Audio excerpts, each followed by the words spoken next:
The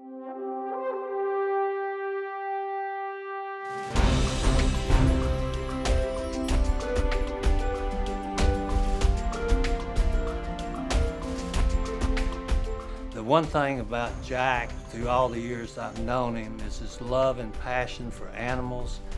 And the other thing is every day for Jack is a new adventure, and I mean a new adventure.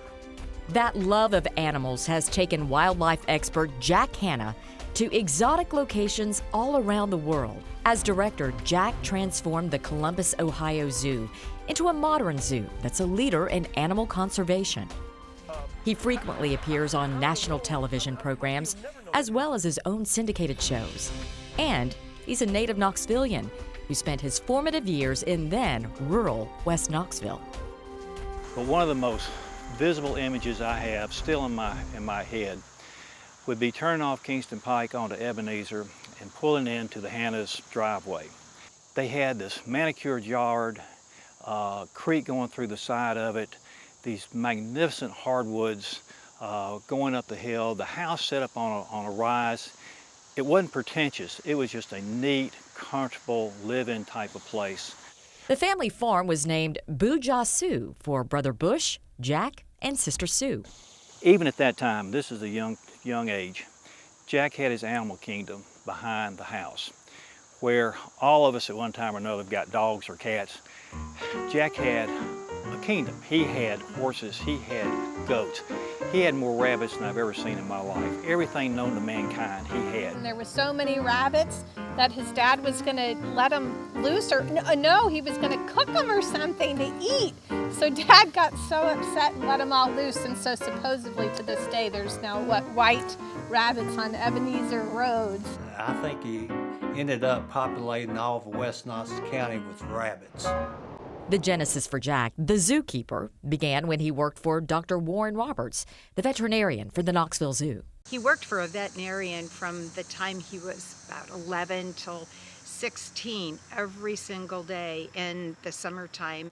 He loves all animals, but particularly fascinated with the exotic animals.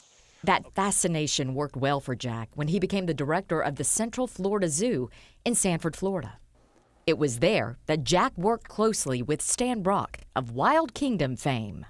Yeah, Jack made a very good impression on me as a young fellow who was dedicated to animal welfare, animal conservation. Together, Stan and Jack appeared on local television stations. And Jack fell right into that style of things, and he was very good at it. He developed a talent for it, at presenting animals in an entertaining way that sort of captures the imagination of the interviewer as well as the audience. Jack's future would include more television appearances and a movie. We did collaborate and get together and made a movie together called The Forgotten Wilderness. It was really a documentary about animal life in South America. Long story short, The Forgotten Wilderness, probably best forgotten. The big screen's loss became the small screen's gain. TV audiences welcomed Jack's enthusiasm and sense of humor. He's got a very serious side, but he's fun with it. Come here. Oh, that's so cute, isn't it? Look at that. He acts like a character sometimes, but he's very intense and serious. I think that's the side people don't see. Is he's very serious, and like I say, he's driven. He's wants things to be right. That drive led him to help establish the Appalachian Zoological Society. And as we were getting started, the zoo did have a lion. The female lioness got pregnant, had 2 cubs. So Jack Hanna and I, who were active at that time in the revitalizing of the zoo, decided, well, we would each take one of the cubs and raise them. Some of the first animals we ever got after we were married were lions, and raised them, and gosh, it just expanded from there with bears and llamas and always cats and dogs around. Jack and his partner in adventure met when they were students at Muskingum College. When I first met Jack, there was a charm about him that nobody else had because he was the only guy at the time in our college that was from the South. And it was really cute to hear him say, "Yes, ma'am." Being married to Jack has been quite an adventure, to say. I never would have dreamed our life would have taken this direction. I don't know why I say that, because when we got married, we did dance to Born Free. So that's kind of foreshadowing for what really has taken place in our lives. We've both been very, very blessed. At the Hanna household, known as Hanna's Ark, life could never be normal. Pictures show me in the crib with tigers and lions and bottle feeding a little tiger when I was about 3 or something. So we've always been raised with them. He has never forgotten his East Tennessee roots. It was just such an incredible place to raise a family. Just with the rolling hills, the mountains, the rivers, it was just a wonderful place. I always think of it as being a very wholesome, incredible place to raise a family. Though the Hannas now call Columbus home base, Tennessee remains close to their hearts for a very special reason. Tennessee, though, is very special to our family because that's part of why we have Julie here. And she was really sick with a fever of 105.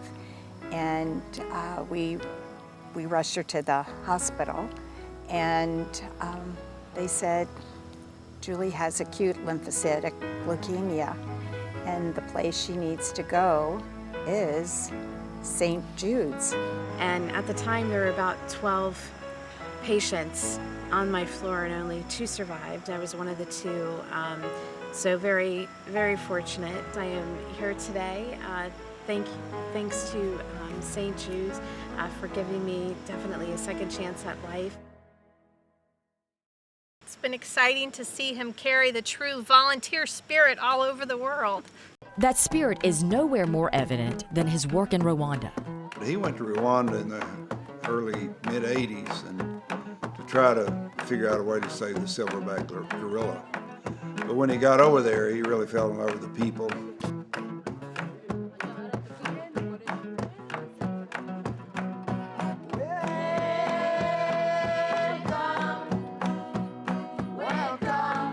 Jack's most personal work has gone unheralded. It's been so rewarding and exciting to especially get to see what Mom and Dad have done in Rwanda to help the people there by building a community center for children and actually adults with special needs, and enabling them to have jobs, to sell things, to provide for themselves and their families.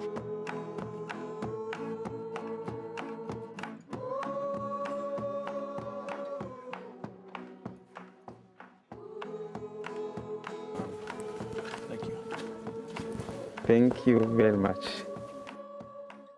He makes you feel comfortable, and he's been that way ever since I've known him.